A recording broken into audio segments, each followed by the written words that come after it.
Oke, Assalamualaikum warahmatullahi wabarakatuh. Waalaikumsalam. Selamat siang, kakak-kakak, bapak, ibu, semuanya. Eh, Selamat siang, terima kasih. Selamat datang juga di kelas akhir pekan. Kelas akhir pekan di diskusi untuk materi minggu ini. Kita akan berdiskusi yang pertama oleh Mas Dian Nugraha. Materinya tentang exploratory factor analysis atau EVA. Kemudian yang kedua nanti akan dilanjutkan oleh Mas Rifki, materinya multidimensional rush atau antar channel. Oke, untuk materi yang pertama saya silakan kepada Mas Delia. Waktu dan tempat saya sebagiannya untuk Mas Delia. Silakan Mas. Feel free Kasih, semuanya. kasih Mas Arif. Izin share screen ya, teman-teman.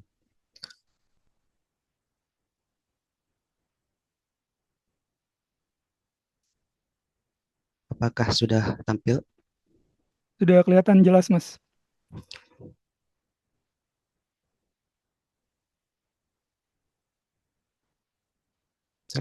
Baik. Bismillahirrahmanirrahim. Assalamualaikum warahmatullahi wabarakatuh. Selamat siang, teman-teman. Jadi, pada kesempatan kali ini, kita akan berdiskusi lagi terkait dengan exploratory factor analysis. Meski demikian, sebenarnya materi materi ini sudah sangat familiar bagi teman-teman semua, karena memang ini bukanlah salah satu metode baru, tapi sudah lama dilakukan. Meski demikian, masih terdapat beberapa kesalahan yang sering terjadi dalam melakukan exploratory factor analysis itu sendiri. Oke, sebelumnya sekilas saya akan menjelaskan terkait dengan eh, EVA, exploratory factor analysis. Jadi, analisis faktor itu terdiri dari dua kelas utama. Yang pertama itu exploratory factor analysis dan confirmatory factor analysis. Dalam EVA sendiri, EVA ini dilakukan ketika peneliti belum mengetahui terkait dengan spesifik jumlah faktor yang mendasari dari suatu variabel yang akan kita ukur atau konstruk ukur. Namun sebaliknya, CFA itu lebih menekankan bahwa peneliti telah memiliki pengetahuan atau telah memiliki gambaran terkait dengan variabel yang hendak diukur, yang kemudian nantinya akan merumuskan hipotesis terkait dengan faktor-faktor yang mendasari konstruk tersebut, yang kemudian nantinya akan dilakukan analisis statistik seperti itu. Eh, Selanjutnya, EVA ini sendiri bertujuan untuk bagaimana kita menemukan interpretatif atau interpretasi yang sederhana dan lebih bermakna dari pola-pola yang kita peroleh dari pola respon yang diberikan oleh responden seperti itu. Dan hal ini juga lah yang dan dalam hal ini juga lah yang menjadi apa ya dasar awal bagi seorang peneliti untuk memahami struktur faktor yang mendasari konstruk ukurnya seperti itu. Nah, kesalahan persepsi.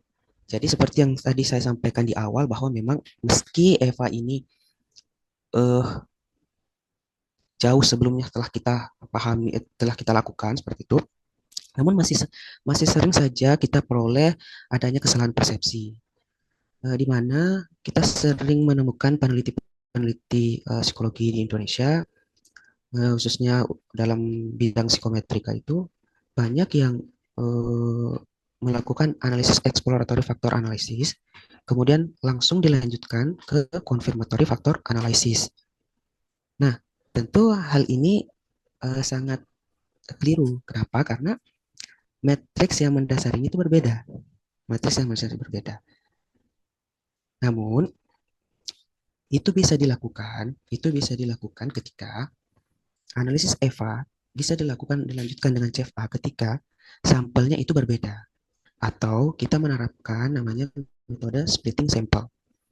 Namun pada diskusi kali ini kita tidak akan menjelaskan terkait dengan metode splitting sample. Namun lebih kepada eh, akan memperlihatkan terkait dengan matriks yang berbeda itu. Next, ya. Jadi inilah gambaran matriks dari hasil EVA dan hasil CFA, di mana matriksnya itu terdiri dari 7 kali 2. 7 item, 2 faktor. Nah, seringkali kita temui bahwa dalam suatu instrumen itu telah terdefinisikan dengan baik di EVA, di Analysis Exploratory Factor Analysis. Namun, tidak terkonfirmasi dengan baik di CFA.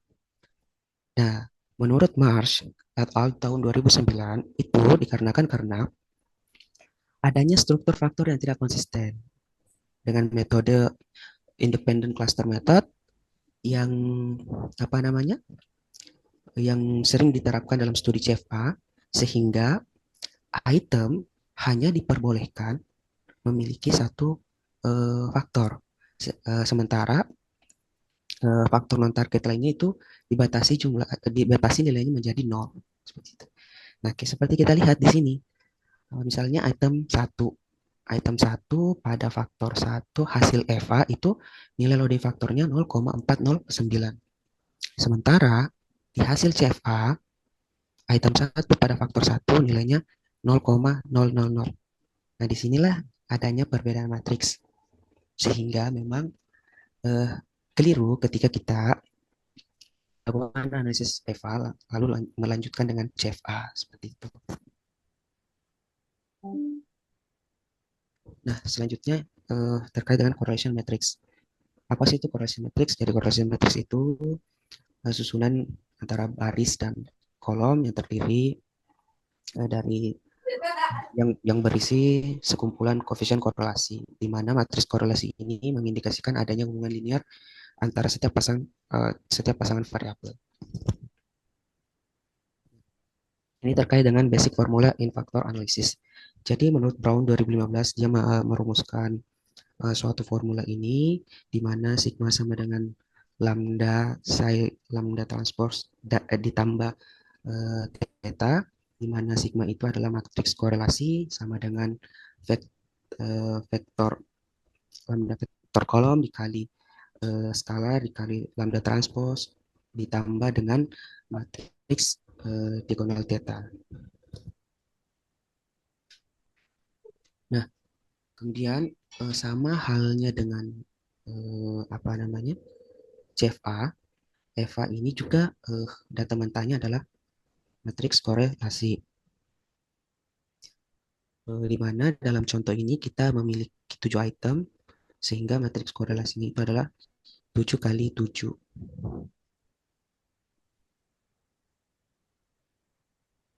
Nah, kemudian menurut Joreskop dan Lawley tahun 1968, ada 2 tahapan dalam melakukan exploratory factor analysis. Yang pertama itu ekstraksi.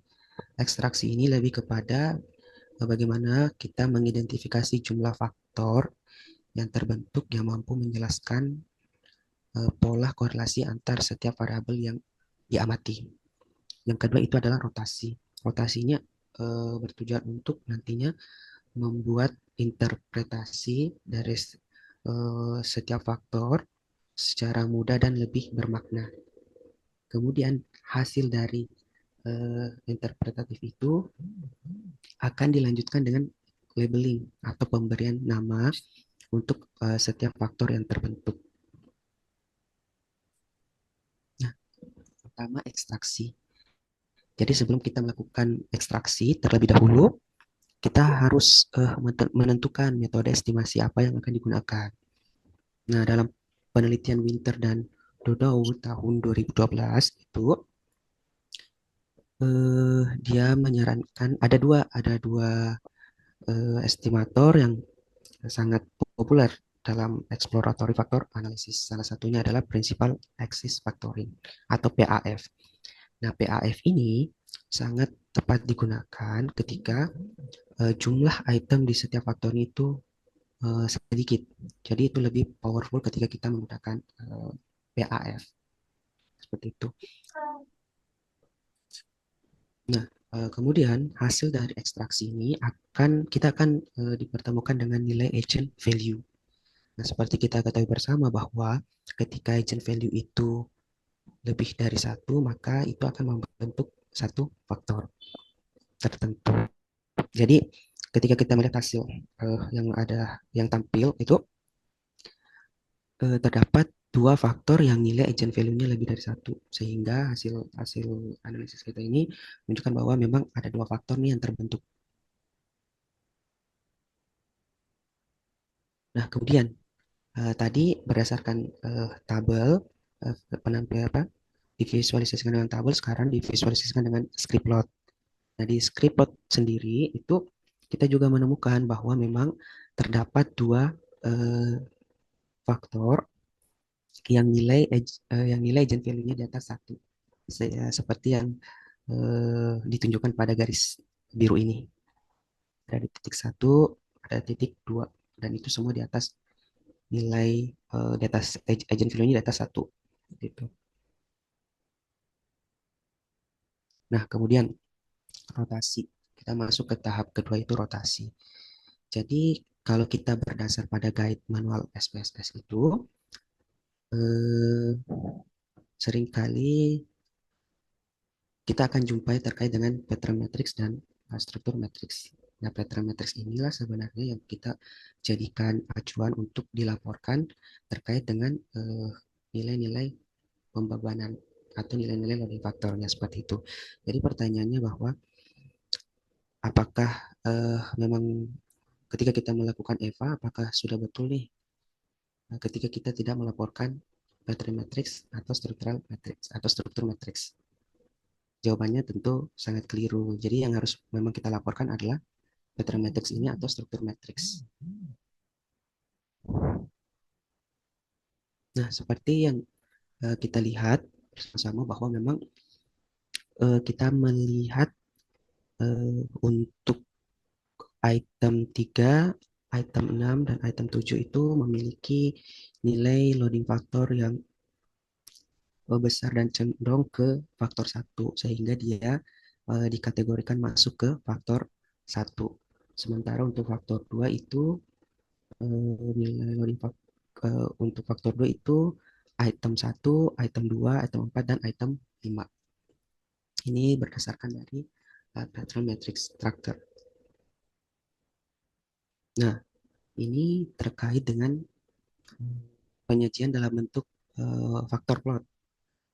Jadi ketika kita melihat di mana item-item 1, 2, 4, 5 itu berkumpul pada faktor 1 dan sementara faktor 2 itu item 3, 6, dan 7.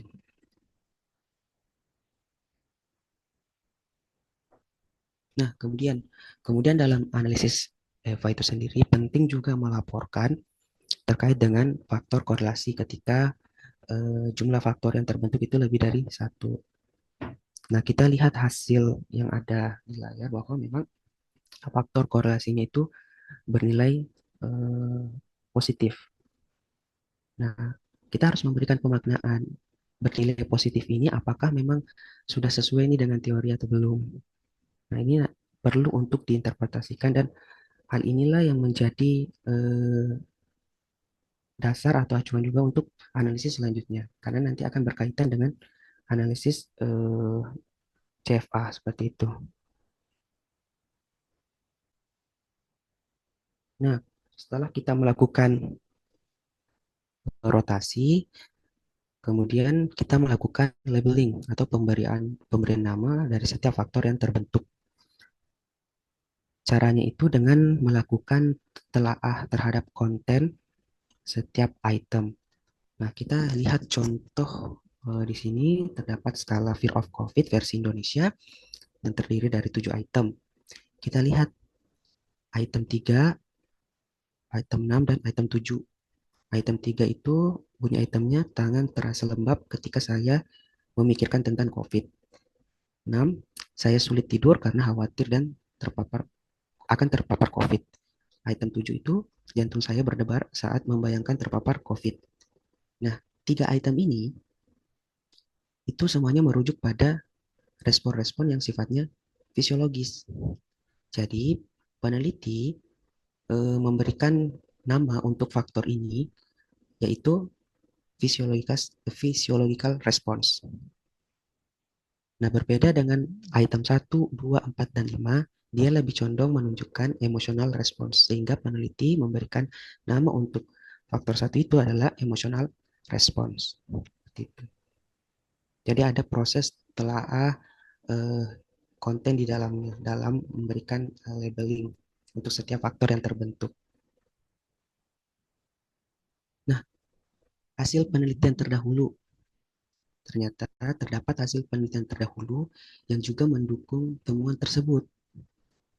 Nah, seperti yang dilakukan hasil penelitian dari Jafari ya juga menunjukkan bahwa terdapat dua faktor nih untuk skala fear of COVID. Ada emotional response dan ada physiological response. Untuk itemnya sama, susunan itemnya sama. Physiological response itu itemnya itu 3, 6, dan 7. Sementara emotional response itu 1, 4, 5. Ya, 1, 4, 5, dan 2. Kemudian juga ditemukan hasil riset terdahulu atau riset sebelumnya yang dimana jumlah faktornya sama, namun jumlah faktornya sama, susunan item di setiap faktor itu sama, namun penamaannya berbeda. Nah, di sini kita lihat faktor 2-nya dia berikan nama somatic expression of fear. Sementara untuk faktor satunya juga berkaitan dengan emosional, eh, reaksi emosi seperti itu. Jadi hampir sama. Kemudian dengan pengembangan model awalnya itu ternyata ditemukan model satu faktor, sehingga kita dapat mengatakan bahwa model satu faktor ini tidak dapat tereplikasi masih di setiap studi, karena memang di studi-studi lainnya juga ditemukan ada dua faktor, sementara pengembangan awalnya itu adalah model satu faktor. Nah, terakhir itu kesimpulannya bahwa EVA ini paling tepat digunakan ketika hubungan antara variabel yang diamati dan faktor-faktor yang berdasarkannya itu tidak kita ketahui atau tidak pasti. Sementara CFA itu peneliti sudah mengetahui tentang struktur variabelnya, struktur variabel laten yang mendasarinya. Nah, biasanya itu kita dapatkan dari hasil teori atau penelitian empiris yang kemudian nantinya menguji struktur yang dihipotesiskan secara statistik. Terima kasih. Nah, kemudian saya akan memperlihatkan atau mendemonstrasikan untuk analisis EVA.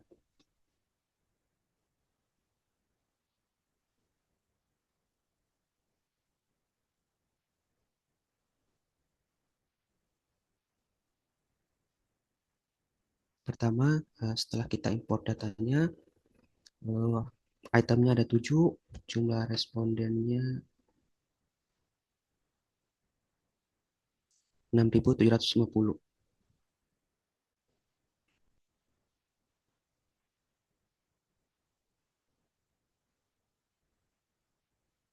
Oh iya, dalam yang dipersyaratkan oleh APA itu terlebih dahulu kita harus melihat nilai normalitas untuk setiap item dengan mengacu pada nilai squeeness.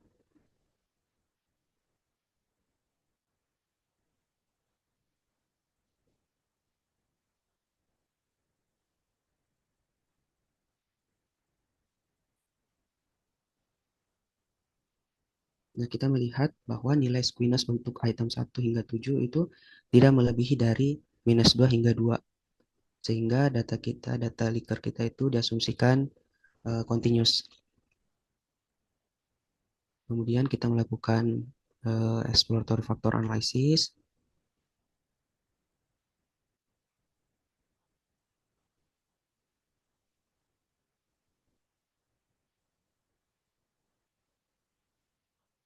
Terus kita memilih agent value.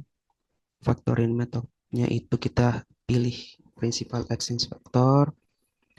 Eh, kita pilih oblimin, terus output optionnya itu struktur matrix, faktor correlation.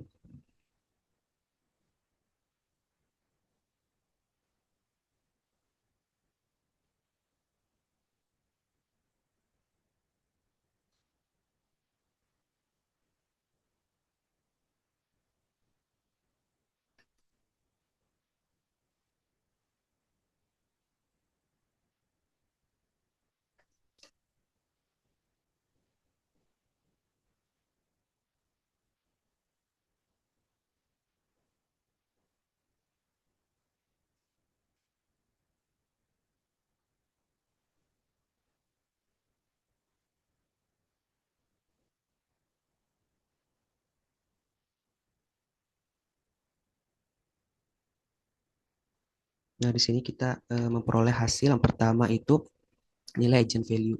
Jadi terdapat dua faktor yang nilai agent value-nya di atas satu. Kemudian secara script plot sama faktor satu, faktor 2. Kemudian kita lihat pattern matrixnya di mana item satu, item 2, item 4 dan 5 itu masuk ke faktor 2, sementara item 3, item 6 dan item 7 itu masuk ke faktor satu. Kita melihat nilai loading faktor yang cenderung kecenderungannya lebih tinggi seperti itu. Kemudian ada faktor korelasi. Faktor korelasi itu nilainya faktor satu dan faktor 2 berkorelasi positif dengan nilainya moderat seperti itu.